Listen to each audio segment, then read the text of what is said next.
Okay. Oof. Hey guys, my name is Victoria, welcome back to my channel. I think our marathon is starting today because I will upload every day of the week leading up to the 1st of January. Yay! Or maybe I'll take a break then, but I will upload every single day until New Year's Eve, including New Year's Eve. So make sure to subscribe to not miss that.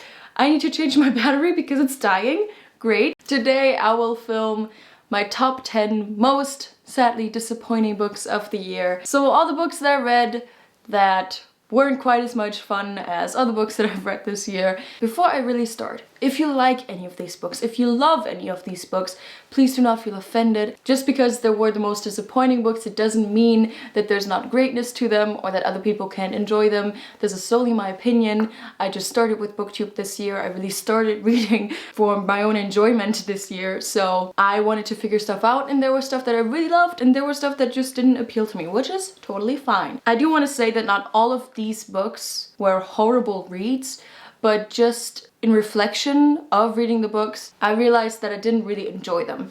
Let's start before this intro gets too long. I have them on my iPad. Number 10 is Morris, or I rather call him Maurice, by E.M. Forster. This is a book about Morris, a very privileged guy who goes to school and then to college and university, and you know, he lives a normal life, but he falls in love with a boy. And that is like the crux of the story. And I just have to say that the writing did not appeal to me that much. It's a classic, it's pretty old, it's very slow paced, and I remember not really enjoying getting through this book. I remember reading for hours that I didn't really enjoy, to be honest, and I only read like 10 pages. It was very slow paced. The things that happened didn't interest me that much. And I gotta say, I watched the movie and I did not like that either. Okay, I was really tired when I watched this movie. And I did like the actors, but for some reason I found it so boring, which is so weird because I rarely find movies boring. I do think if I ever want to experience this book again, I will have to get an audiobook for it because this took a lot of energy to get through. Number 9 is going to get me in some trouble, I think, because it's They Both Die at the End by Adam Silvera. And I'm so sorry. I'm so sorry. I remember reading this book and I know that I gave it 4 stars. And the reason why it's on this list is because I reflected upon the things that were happening in the book and what I felt. And sadly, I felt so little while reading this book. It's like this universe where you get a call when you die in the next 24 hours. So it's like, this is your last day on Earth. You'll be dead in 24 hours. So make this day the best of your life because it'll be your last. And the concept is just very unique and very sad, actually. And these 2 boys get this call and then they meet on this app, which is specifically for people who get told that today is their last day. If today was your last day and tomorrow was too late. Sorry. And then they meet and then they spend the last day together. And this might be a spoiler, so just so you're aware, I thought that the romance part was so forced. I just didn't see much chemistry in them. I don't know why. I thought they were okay, cute together, but I thought they were good as friends, which is something that I would never really say. I'm all for the romances, but sadly, this just fell flat for me. I like the idea of this universe, but I feel like some parts in this book were so unnecessary, and I felt like for one day this romance was just way too rushed. I mean, obviously it has to be because you only get one day. I also didn't cry at the end. I don't know, it wasn't a bad book. I want to say that. It wasn't a bad book and I enjoyed it. And again, this list isn't about hating books, it's just books that weren't as amazing as other books were, and for some reason I just didn't feel the romance and the chemistry part at all. And because I knew that they were going to be like more than friends at the end, that like ruled this entire book. And the fact that I can't remember much of this book is just another sign that apparently this just wasn't for me. I'm so sorry for all the people who really love this book, and I do get why, okay? I do get why. Number 8 is also going to get me in some trouble because I chose Simon versus the Homo Sapiens Agenda by Becky Albertalli. And the sole reason for this is really ridiculous. I just really love the movie. I remember watching it in the cinema with 2 of my best friends back then, and it was so much fun. And then I read the book, and even though most of the time I'm like, oh, the book is way better, I did like the movie much more, and I loved the changes that the movie made, which I did not think were changes at all. Like the relationship between Simon and his sister, which was like one of my favorite things in the movie, is so different in this book. This book is about Simon, who is gay, but he's in the closet, he didn't tell anyone yet, and he has a hard time adjusting to it and has a hard time accepting himself. And then he finds out that in his school there is another guy who anonymously told on like the internet that he's gay and that he doesn't know how to cope, and these two start texting each other, start emailing each other, and through that they kind of like, yeah, they fall in love. I just really love the movie. It's such a comfort movie for me. The book just fell so flat. I just liked all the characters more in the movie, and maybe that's because I watched the movie first, but I have made the experience that I watched the movie first and then the book, and I was like, oh my god, I love the book, but somehow I really did not love this. I'm sorry. Number 7 is The Great Gatsby by F. Scott Fitzgerald. I listened to this while also simultaneously reading it, and I thought it was so boring. I liked Nick a bit, but none of the characters appealed to me. None were really interesting, not even Gatsby. I just feel like the entire atmosphere of the Roaring Twenties and the champagne and the money and the glitter and the diamonds, I felt none of this while reading this book for some reason. This book is told by Nick, and he tells the reader about his experience getting to know Gatsby and then being one of his friends, in a way. I can't even call it that. And that's the entire book. For some reason, I just couldn't enjoy it. The next one is one that I read in March, and I read it in one day because it's a really short book. It's 84 Charing Cross Road by Helen Hanff as my number 6. This was recommended by so many booktubers that I dearly love, and I was like, okay, I have to get this, and then I read it in one of my readathons, and I really did not like it. This book is written in the form of letters by a poor American author to a bookshop in London and their correspondence throughout years. And the idea of that was so charming, and I was so excited to read this. And I just remember reading it and being so disappointed by the main character, by the one who writes all these letters to the bookshop, because I thought the bookshop, the people there, were so nice, and the American author seemed so rude sometimes. And I don't like rude people. I think that's kind of like her humor. I just didn't really get her humor. Yeah, I was really disappointed because I was really excited for this book and then it just fell flat. But I do recommend the second part, which is The Duchess of Bloomsbury Street, and this is the continuation where the American author finally gets to go to London and visits this bookshop, and that one I really enjoyed. The next one I read for a book club that one of my friends, Julie specifically, did in, when was this? In April? Clara and the Sun by Kazuo Ishiguro. This whole book is about a robot, and it's told by the robot's perspective, and this robot is called Clara. These robots are meant as like friends for kids. Purchase them and you can spend time with them. That's basically the entire idea.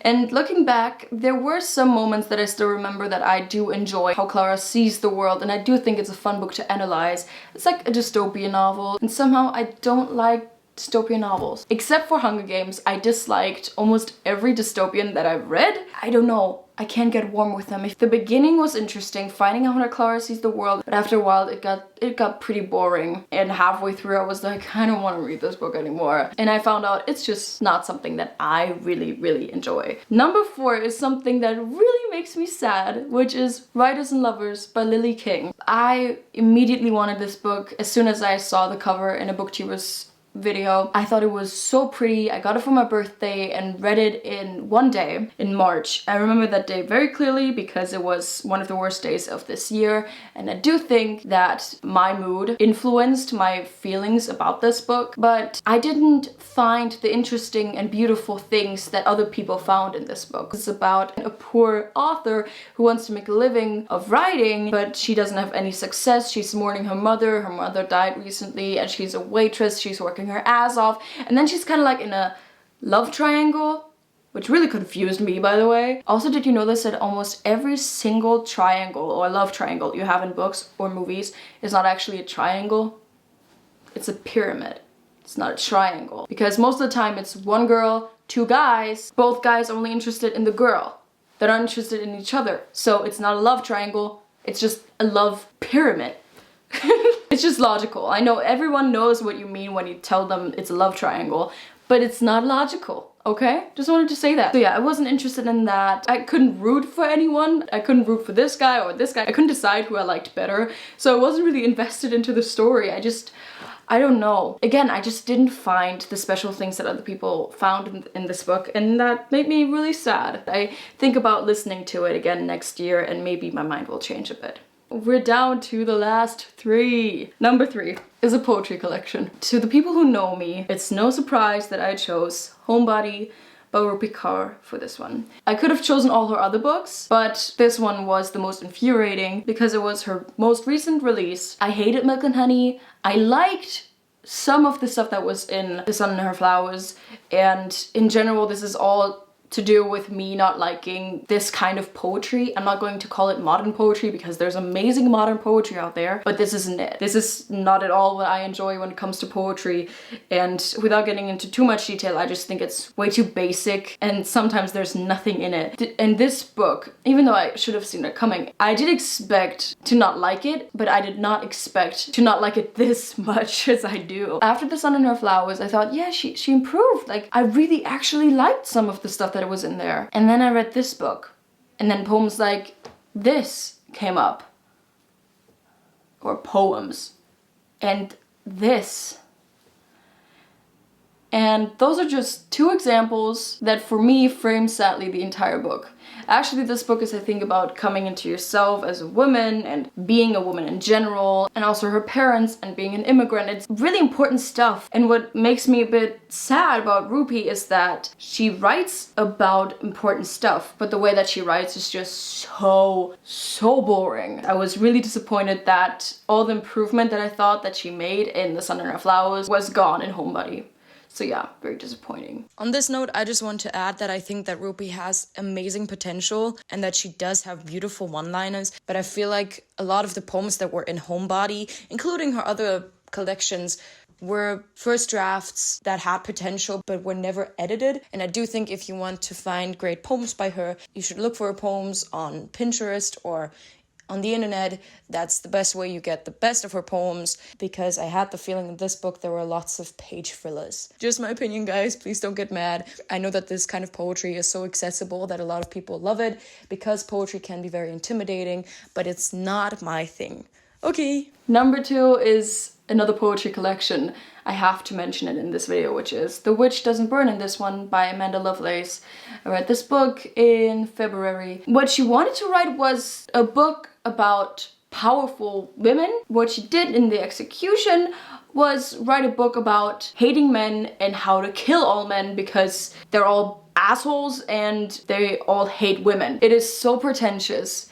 The poems that are in this book are so ridiculous, and even though I did like that she kept a theme, at least, like the ink in this book it's all red, and like she has a theme of like fire and rage and all that stuff. I can't remember one single poem that I liked in this book, but I do remember an entire page of you need to eat, you need to eat, you need to eat, you need to eat.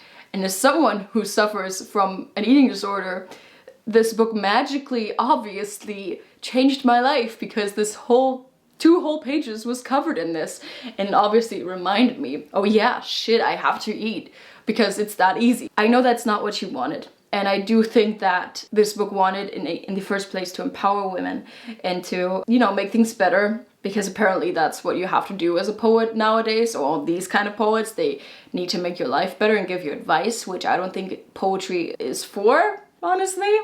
I think art can do that without telling you what to do, but it's just so pretentious, and I feel like whenever I read these books, even though I do not know these people, they immediately make me think that they all have a god complex. And it's sad because I don't want to think that, but their writing makes me prejudiced, and I know that's stupid. I might be a bit harsh, but I just can't seem to find anything in this book that makes me as a woman feel powerful. I get the appeal of such collections because they're so easy to understand, but this book, especially as a feminist, just enraged me. We arrived at number 1, and if you saw this video, I think my August wrap up, you know what it is. It's sadly Anyway the Wind Blows by Rainbow Rowell. Some of you know that Rainbow Rowell is a controversial author.